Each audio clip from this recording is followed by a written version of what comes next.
Night in Virginia, 1817. The house sleeps, but the walls tremble.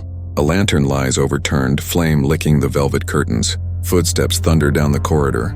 Bloodied prints smeared across polished oak. A child's cry splits the silence, strangled suddenly to nothing. Dogs snarl in the yard, chained and useless. A pocket watch ticks on the floor, its chain snapped, its face cracked. In the shadows, someone breathes heavy, steady, deliberate. A voice low and final cuts the night. He will not see another dawn, and then silence, except for the fire eating everything whole. The Wright plantation stretched wide across the Virginia fields, rows of tobacco and cotton rolling into mist. Dawn came harsh here, not with songbirds, but with the crack of a whip and the creak of chains. The overseer's bell rang out at sunrise, summoning bodies to toil. In the stable yard, a figure leaned on the fence post, watching without a word. Josiah Bell, the weary stable hand with a limp, his gait forever broken by a punishment too cruel to forget. He spat dust and muttered under his breath. Josiah. Same day, same chains. Nothing changes here. Another figure passed with a basket of kindling, her steps soft, her voice softer still. Ruth Ann, the cook's daughter, no older than 16, always humming lullabies. Her voice was the only music in a place where joy was forbidden. She paused near Josiah. Ruth Ann, you see the sky? Blood red this morning. Means trouble's comin'. Josiah. Every morning's trouble. Ruth Ann lowered her voice, eyes flicking to the looming mansion. Ruth Ann. No. I mean worse. Heard the mistress shouting last night. Said the debts are rising again. When that happens, somebody's always sold. Josiah's jaw tightened. His limp made him slower, but not blind. He had seen too many mothers torn from their children. He had watched wagons roll out before dawn, carrying screams into silence. The Wright family held power like a clenched fist. Their wealth was rotting, eaten by debt, but their pride was boundless. The more desperate they grew, the more merciless their grip. From the mansion balcony, the silhouette of Thomas Wright appeared briefly, broad-shouldered, proud, polishing the silver pocket watch that never left his hand. He turned away, vanishing into velvet drapes, but the shadow of him lingered in the fields. In the quarters, whispers spread faster than the overseer's lash. Rumors of uprisings in distant states, of slaves slipping north under moonlight. Some said the world was changing. That freedom walked somewhere beyond the horizon. But here, the only change came with blood. Ruth Ann stopped humming, her face suddenly hard. Ruth Ann. My mama says songs keep the devil out. But he lives here already, don't he? Josiah's eyes moved from the fields to the mansion's windows, glowing gold with morning light. Josiah, devil's got a face, and one day that face gon' fall. The bell rang again. The chains rattled as the day's work began. The overseer's voice bellowed orders. The sun climbed, unforgiving. The Wright plantation lived another day, though the air itself seemed to tremble with something coming. The sound of Ruth Ann's lullaby returned, faint, almost drowned by the whip's crack. It clung to the air like smoke from a fire not yet started. The Wright plantation mansion rose like a fortress, brick walls dressed in ivy, windows tall enough to see the whole of the land. Inside, wealth dripped from every surface, mahogany tables, crystal chandeliers, rugs from across the sea. But wealth does not soften cruelty. Thomas Wright stood at the head of the dining table, polishing his silver pocket watch. He polished it the same way he ruled, with obsession. His eyes cut sharp, his voice sharper still. Thomas, time is power, and power belongs to men who take it. Beside him lingered his younger brother, Elijah Wright. Unlike Thomas, Elijah carried himself with a softer smile, a voice that slid smooth as oil. But around his waist hung a hunting knife, its handle worn from constant use. When he wasn't speaking, his fingers traced its edge. Elijah, best not to waste your breath on philosophy, brother. A man's worth isn't in words. It's in how clean he keeps his blade. Their laughter was the kind that made servants bow their heads lower, not out of respect, but to hide the rage in their eyes. Down in the quarters, another figure bent low over a child's cradle. Mary, her hands rough and scarred, tied a tattered red headscarf around her hair. Her lullaby rose and fell like a prayer. Mary, singing low. Hush now, child, don't you cry. Chains may bind, but stars still fly. The child stirred, then slept. She kissed his forehead, eyes glistening in the candlelight. From outside, the whip cracked, sharp, merciless. The sound made Mary flinch, but she didn't stop singing. Her voice carried over the quarters, a blanket for the children who had no blankets, a balm for wounds that never healed. Every child on the plantation grew up beneath that sound. The whip, the lullaby, the clockwork ticking of Thomas's pocket watch. These were the rhythms of their lives: time, pain, song. One evening, a boy no older than 10 was caught stealing cornbread from the kitchen. Thomas Wright dragged him out by the collar, pocket watch dangling from his vest. The boy begged for mercy. "Why, please, master. I was hungry. My sister, she ain't eaten." Thomas silenced him with a backhand that sent blood spattering on the dirt. "Thomas, hunger teaches obedience. Obedience keeps you alive." Elijah stood behind him, twirling the knife idly. "Elijah, he's small. Break him too hard and you'll waste good labor." Thomas ignored him. The lash fell. The boy screamed until his voice broke, until only silence remained. Mary, standing with others at the edge of the yard, clutched her red scarf. Her lullaby caught in her throat, then died. She whispered instead, so low only Ruth Ann beside her could hear. "Mary, they think fear will keep us forever, but fear, it turns. It changes shape." The boy's cries faded. The overseer hauled him away. Thomas flicked open his watch, listening to its ticking over the child's sobs as though time itself applauded his cruelty. The enslaved turned their faces down, but their eyes, burning, saw everything. The night air over the plantation smelled of smoke and wet earth. Cicadas sang in the trees, but their chorus could not cover the sound of whispered voices in the quarters. Around the glow of a smoldering fire sat the elder of the enslaved. Isaac, his hair silver, his back bent, but his eyes still sharp. He held a small wooden cross he had carved long ago, turning it in his hands as though it carried the weight of all their prayers. "Isaac, the land remembers. Every drop of sweat, every lash. One day it'll answer. You just have to keep breathing long enough to see it."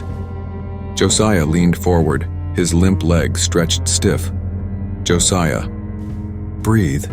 That's all you ever tell us. Breathe and wait. We've been waiting our whole lives." Isaac met his anger with calm. "Isaac, patience is not weakness. It's sharpening the blade before the cut. Rush too soon and the hand slips." From the shadows, a softer voice joined them. Clara, a servant girl of mixed blood, knelt close. Her skin carried the pallor of the master's lineage, her hair tied with a ribbon the mistress had discarded. She was neither fully of the house nor of the quarters, always in between. In her hands, she hid scraps of paper folded tightly. "Clara, there's word from the county. Another auction's coming. They're saying Thomas plans to sell off 3 children to cover debts. He's desperate, and desperate men are dangerous." Her voice cracked. She looked at Josiah, then quickly away.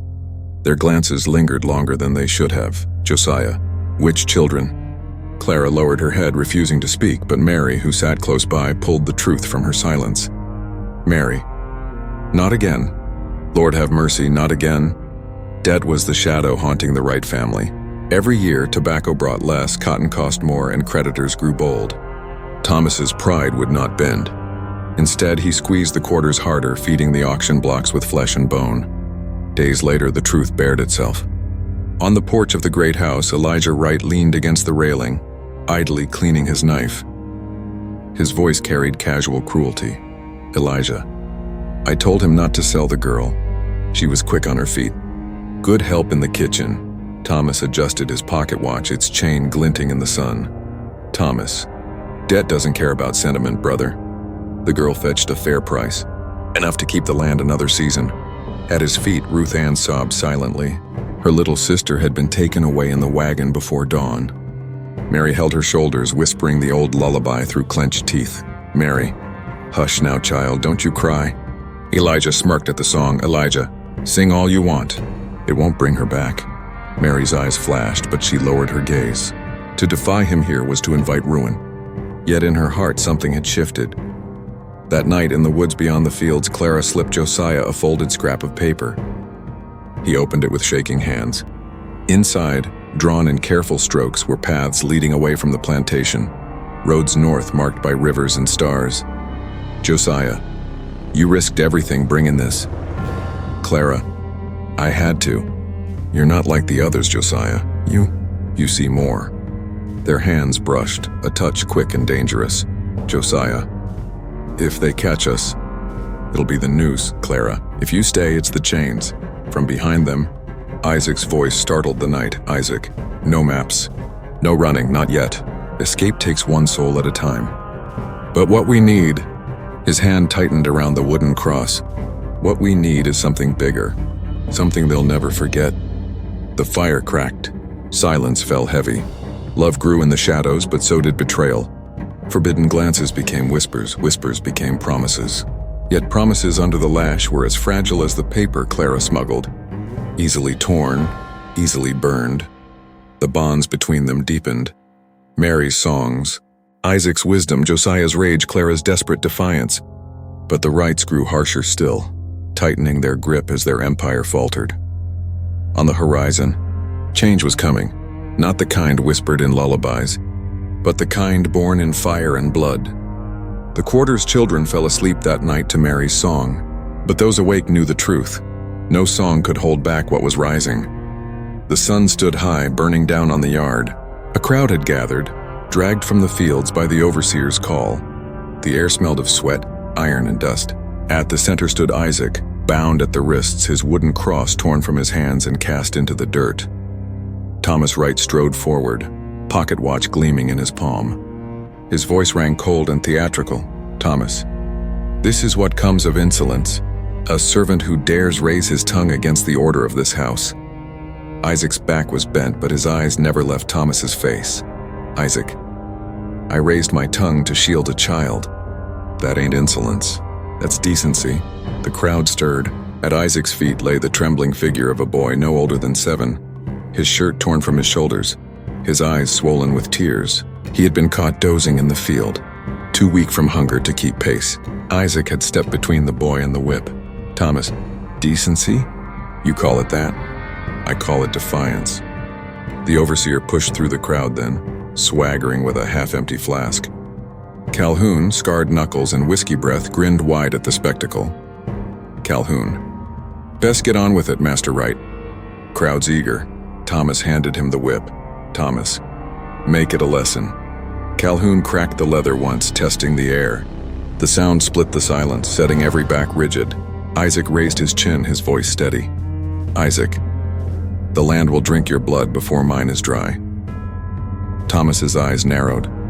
He gave the signal, the whip fell. The crack echoed across the yard, louder than the cicadas, louder than Ruth Ann's stifled sob. Again and again until Isaac's shirt was ribbons, until his skin ran dark with blood. Still he did not scream. He only muttered the same words again and again through clenched teeth. Isaac, the land will drink your blood. The land will drink your blood. At last his body crumpled. The whip dropped silent. Calhoun wiped his mouth with the back of his hand, grinning at his work. Calhoun, old fool, should have known better. Thomas bent, retrieved the pocket watch from his vest and flicked it open, listening to its ticking as if it kept time with Isaac's dying breaths. Thomas, this is what happens when the order is broken. He turned his back. Isaac lay still in the dust. The boy he had defended wailed until Mary clutched him against her chest, whispering her lullaby through tears. Mary, hush now, child. Don't you cry. Josiah's fist clenched so tight his nails cut skin. He whispered to himself, staring at Thomas's retreating figure. Josiah, no more bowing. Not after this. Clara's eyes darted across the faces gathered. She saw it there, the shift, the breaking point. Fear had been their language for years, but now another language burned behind their silence. That was the last time they bowed.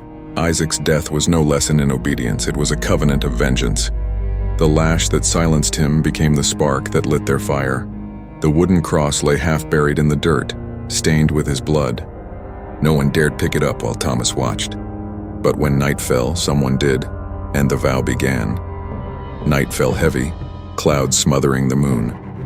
In the woods beyond the fields, a circle of figures gathered around a dim torch, their faces lit in orange and shadow. The air smelled of pine and damp earth, but sharper still, the smell of iron heating in the blacksmith's forge. At the center stood Samuel, the blacksmith. His hands bore the marks of fire, skin cracked and blackened but steady, He held up a blade he had hammered from scrap metal, edges jagged but deadly. "Samuel, not much to look at, but it'll cut a throat just the same." Josiah took the blade, weighing it in his palm. His limp slowed him, but his grip was iron. "Josiah, good enough. It ain't beauty we're after." From the edge of the circle stepped Naomi, no more than 12, clutching folded scraps of paper. Her eyes darted nervously, but her small hands moved quick as she passed the scraps around. Each bore fragments of hymns, "Swing Low," "Sweet Chariot" scribbled in faded ink, but within the margins. In Clara's careful script were instructions. Who would move where? Who would strike first? Naomi. "If they search me, they'll only see church songs. Nobody suspects a child." Clara reached forward, brushing Naomi's hair back with a trembling hand. "Clara, you're braver than most grown men." Naomi. "Bravery's just being too scared to run." The group chuckled, low and tense. Then Ruth Ann began to hum Mary's lullaby, soft at first, then louder, reshaping it into something darker. Ruth Ann. "Hush now, child. Don't you cry." Others joined, their voices layering until the lullaby sounded like a battle hymn. The air quivered with it as if the song itself had found new teeth. Suddenly a dog barked close. The circle froze, footsteps heavy, stumbling. The overseer's voice slurred through the trees.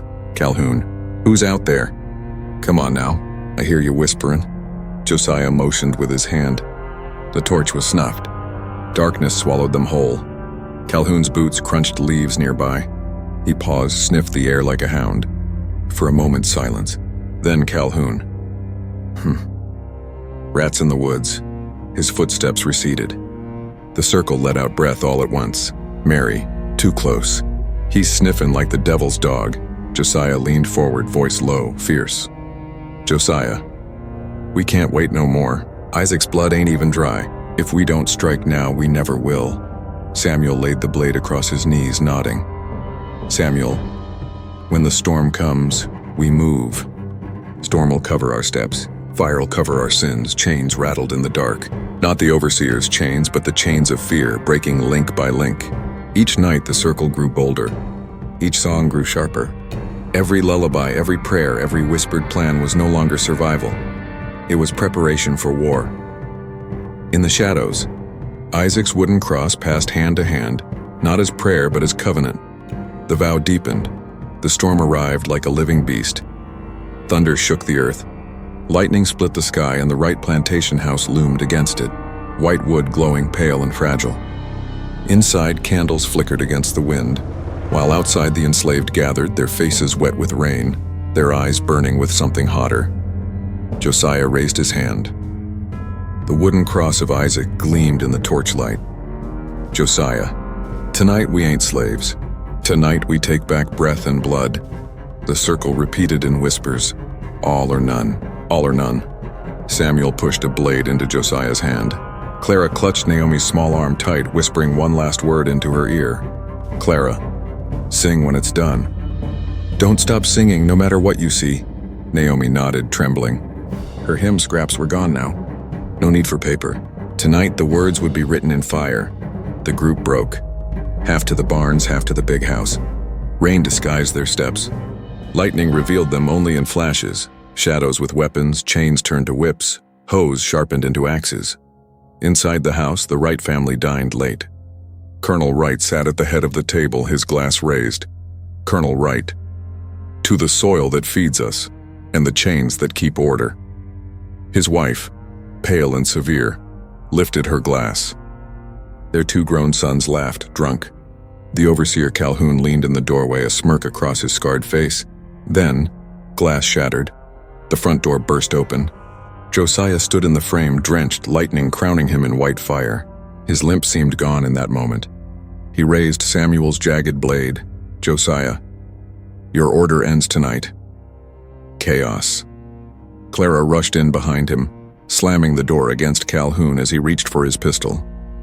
The gun fired wild, grazing the ceiling. Naomi screamed but began to sing, her high child's voice piercing through the storm. Naomi, singing, "Swing low, sweet chariot."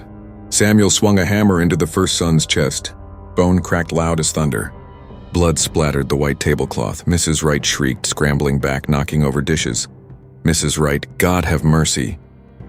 God help us. Josiah advanced on the colonel. Josiah, God turned his eyes the day you whipped Isaac. Tonight he looks again. Colonel Wright tried to draw his sword from the wall. Josiah's blade cut across his arm. The colonel roared, swinging back, but Samuel caught him from behind, pinning him. Meanwhile, Calhoun forced his way through the door. Ruth Ann met him with a kitchen knife. He slapped it away, seizing her hair. Calhoun. Ungrateful bitch, Clara smashed a candlestick across his skull. He staggered, blood mixing with rain. Josiah lunged, plunging his blade into Calhoun's gut. The overseer's breath left him in a groan as he collapsed. For every lash, for every scream in the fields, the reckoning carved itself into flesh and wood. Mrs. Wright crawled toward the stairway, skirts heavy with blood and storm water. Naomi blocked her, still singing. Her child's voice wavered but did not stop. Naomi, comin' for to carry me home. Mrs. Wright's hands shook. Mrs. Wright, please, please, child, don't. Clara stepped forward. Clara, no child should have seen what you made her see. The knife slid quiet, almost tender, across the woman's throat. Her body slumped against the stairs, eyes wide, mouth open in a prayer unfinished. The second son rushed down from upstairs, a pistol in hand. Lightning cracked as he fired. The shot struck Ruth Ann in the shoulder. She screamed, dropping to her knees. Josiah bellowed, rage consuming him. He charged, blade first, driving it into the son's chest again and again until the gun clattered to the floor. Blood pooled quick and dark. Thunder roared louder than any scream. Samuel kicked over the dining table, dishes and glass shattering across the floor. He set fire to the curtains with the overturned candles. Flames climbed hungrily, smoke filling the house. Clara dragged Ruth Ann up, pressing cloth against her wound. Clara, stay with me. Stay with me. Ruth Ann, weak, managed a grin through clenched teeth. Ruth Ann, better than dying in the fields. The colonel, bleeding, tried one last lunge with his sword. Josiah met him, blades locking. The old man's strength faltered against Josiah's fury. With a final shove, Josiah drove his weapon into the colonel's chest. Colonel Wright gasped, coughing blood, eyes wide with disbelief. Josiah leaned close, voice like iron. Josiah, chains break tonight. The colonel fell. His blood mingled with the wine spilled across the floor. The storm outside raged. Inside, another storm finished its work. Wood cracked under fire. The big house groaned like a dying beast. Naomi still sang, voice thin but steady. Others joined. The lullaby transformed into a dirge, then into a hymn of battle. Swing low, sweet chariot. Smoke thickened. The enslaved broke open windows, dragging each other out. Ruth Ann stumbled between Clara and Samuel, blood soaking her dress. Josiah stood last, staring down at the bodies of the Wrights. For a moment, silence. Only the crackle of fire, the storm's howl, and Naomi's fading voice. Then Josiah dropped Isaac's wooden cross onto the colonel's chest. Josiah. Debt paid. He turned, stepping into the rain as the house behind him roared into flames. The night split open. Chains burned. Blood answered blood. And the fire rose higher than the whip ever could. The house collapsed into itself before dawn. Smoke curled into the gray morning sky, heavy with the smell of charred wood and blood. Rain washed the embers, but nothing could cleanse the stain left behind. The Wright name ended in fire, but fire does not erase. Fire spreads. Josiah led the survivors through the swamp path, the earth sucking at their feet. Clara half-carried Ruth Ann, who moaned with each step, her shoulder wrapped tight in a bloodied rag. Naomi walked beside them, lips still moving, whispering fragments of the hymn. Naomi, swing low, comin' for to carry me home. Samuel glanced back at the smoke rising behind them. His jaw clenched. Samuel, they'll come for us by noon. Josiah, then we'll be gone by then. The swamp swallowed their voices, but in the distance dogs barked. By mid-morning, the overseer Calhoun's body was dragged from the wreckage. He had not died as quickly as they thought. His hand twitched when the militiamen found him. By nightfall, he was babbling, his face pale, stomach torn open, but breath still stubborn. Calhoun, they came, devils in the night. Josiah, Samuel, Clara, the name spread like sparks. Within hours, riders thundered through neighboring plantations. The word was clear. The slaves had risen and they had slaughtered the master's blood. In the town square, crowds gathered. White planters barked orders. Weapons were distributed. A preacher shouted from the steps of the church, voice cracked with fury. "Preacher, if one rises, they all will rise. Crush the serpent's head before it strikes again." The women clutched their children tighter. The men tightened their grips on muskets. Fear is louder than truth. Fear gallops faster than the riders themselves. Meanwhile, Josiah's band huddled in the swamplands. Rain poured again, drumming on the cypress trees. Samuel paced, restless, hammer still in his belt. "Samuel, we can't stay hiding. We strike the next plantation. We keep the fire going till every field burns." Clara shook her head, exhausted, voice ragged. "Clara, we got a child and a wounded woman. We ain't an army, Samuel. We barely holding together." Samuel slammed his fist into the mud. "Samuel, then what was it for? We burn one house, kill a handful, and then run like dogs?" Josiah stepped between them. His face, lit by a flicker of lightning, looked older than the night before. "Josiah, it was for Isaac, for everyone left to rot in the dirt. We don't need to burn the world, just to show it can bleed." Ruth Ann groaned, her eyes fluttering. "Ruth Ann, if they catch us, they'll hang us slow. Don't let them hang me." Clara stroked her hair, whispering, "Clara, hush now, hush." Naomi's voice cut through, soft but steady. "Naomi, Mama, the hymn says they comin'. Maybe we don't run forever." Josiah looked at her. For a moment, he almost believed. Back in the burned ruins, the militiamen found the wooden cross lying across the colonel's chest. They lifted it, studying the charred edges. "Militiaman. Isaac's boy left his mark." Another spat. "Militiaman. Ain't no boy no more. That's a devil walking with men." The image of Josiah spread, limping no longer, blade in hand, fire at his back. Fear turned him into a monster in their telling.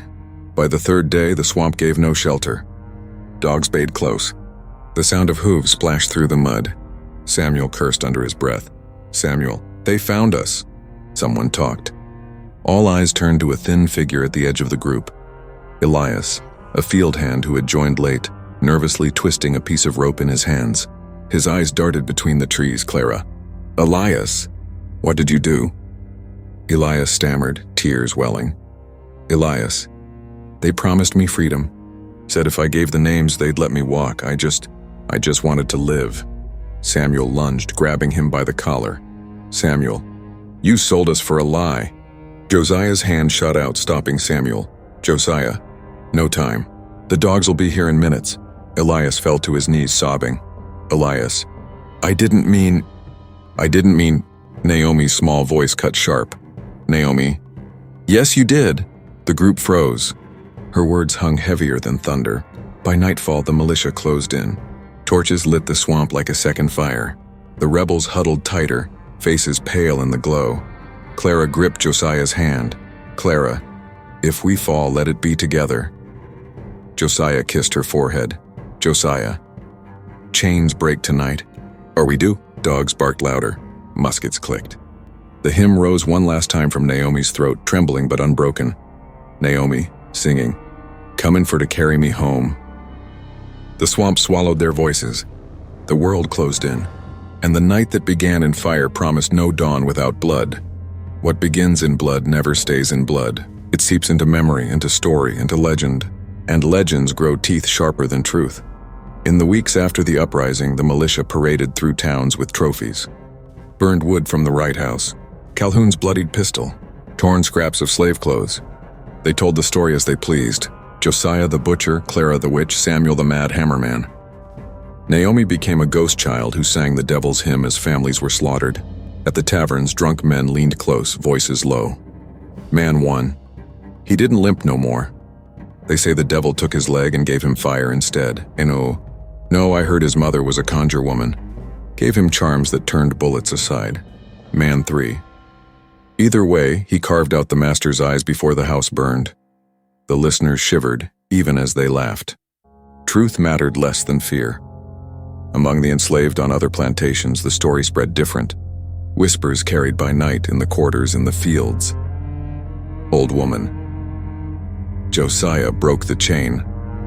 For one night he broke it. Young man. Did they escape? Old woman. Some say yes. Some say their bones still lie in the swamp. But the song don't die. Children hummed the hymn under their breath while hoeing the soil. Mothers rocked their babies with new words hidden in old lullabies. Hush, child, don't cry, Josiah's flame still walks the sky. In church pulpits, preachers thundered warnings. Preacher, see what happens when order is broken? See what happens when slaves forget their place? Their rebellion brought only fire and damnation.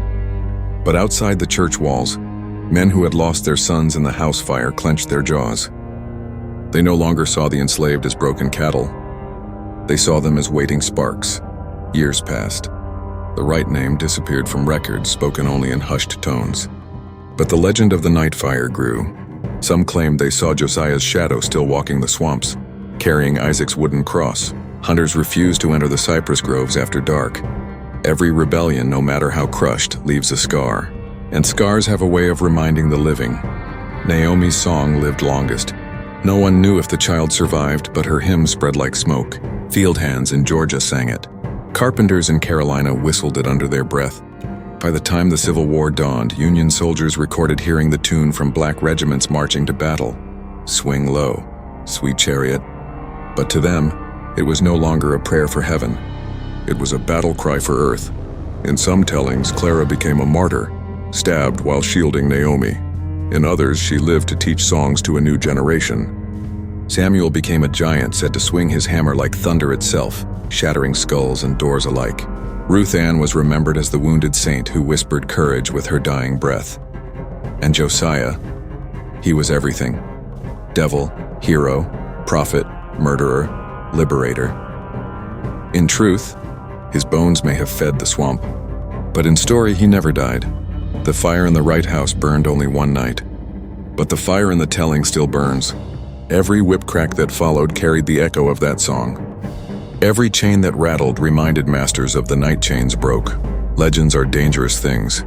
They cannot be whipped. They cannot be chained. They cannot be silenced. And the legend of Josiah Wright's fire lived on long after the smoke cleared. What is justice in a land built on chains? What is mercy in a house built on blood? The story of Josiah and the fire at the Wright plantation is not simple. It never was. To some, it is a crime. A brutal night when order was shattered, when a family was slaughtered in their home. To others, it is justice, long delayed, raw, born from wounds too deep for courts or prayer to heal. Josiah did not beg. He did not run. He faced his master, blade in hand, and answered cruelty with fire. That truth cannot be softened, but truth is only part of it. The rest belongs to memory. Memory twist. Memory heals. Memory burns. The enslaved who whispered his name by firelight did not remember a murderer. They remembered a man who stood when standing meant death. They remembered a child who sang when silence was safest. They remembered fire not as destruction, but as proof that even the mightiest house can fall. What does that leave us now, centuries later? Maybe it is this. Oppression always believes itself eternal. It builds walls, writes laws, raises whips, and says this will last forever. But nothing lasts forever, not even chains. Josiah's fire reminds us that beneath every silence there is a song. Beneath every chain there is a hand waiting to break it. Beneath every cruelty there is a reckoning. And when the reckoning comes, it will not beg. It will not run. It will burn. The fire at the Wright plantation is long gone. The ashes are dust. The names are buried. But the question it leaves still burns. If you were Josiah, if you carried the scars, the chains, the memories of whips on your back, of family buried without justice, what would you have done? Would you bow your head, pray, and wait for freedom promised in another life? Or would you take the blade, strike in the night, and burn it all down? History does not give easy answers. It gives blood. It gives silence. It gives us the weight of choices made by those who had no choice. And so the story comes to you, not as a lesson, not as a warning, but as a mirror. What would you see in it? A crime or a reckoning? The choice, like the legend, lingers. You've just heard the story of Josiah Wright and the fire that turned chains into ash. If history like this speaks to you, if you believe the past still breathes inside our present, then join us. Subscribe to the Slave Resistance.